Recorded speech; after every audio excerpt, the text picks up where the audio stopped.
Hey guys, Ted from Gaming. Today is the final book I have of Soilders series. This one's a little bit different. This one's our early war for the French army during World War One. This is before the trench warfare. This is when French at the height of the French Republic, the early 20th century, and the colors and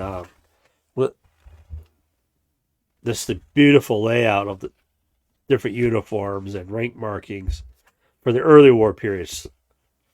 Special military school, cadets, the infantry, regiment. So this is right before they went to the drab uniforms, where they're still dressed in the bright reds and the deep blues of the before the mud and trench warfare that came later.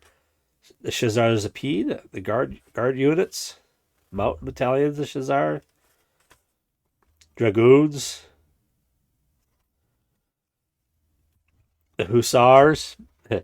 Back when some of the mobile attacks in the earlier part of the war, Hussar, engineers, supply train, military aviation units, gendarmes.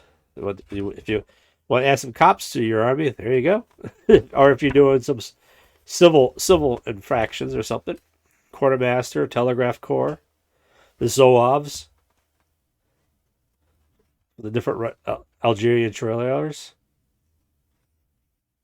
African Chasseurs,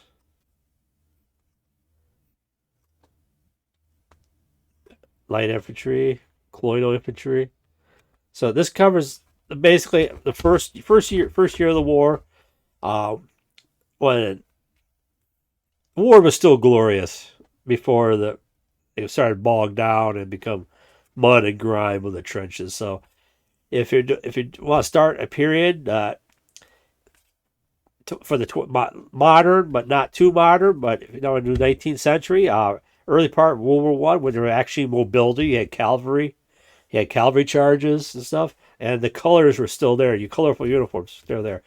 Basically, like between World War One and the Franco-Prussian War, which took place 40 years ago, the uniforms are still almost exactly the same.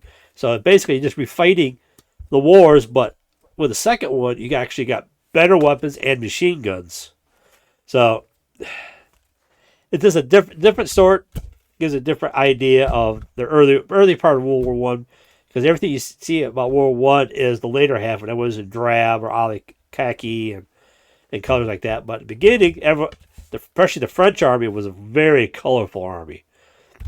So if you want to do World War One without the trenches, do early port, you can do this way. So a little bit different than Napoleonic. So I'll be back later with some more different other ideas, different books, and I think about doing some reviews of miniatures and some games, miniature games that I like to run. So I'll later. So make sure hit the like, hit the subscribe. I'll be back with more stuff, and thank you very much.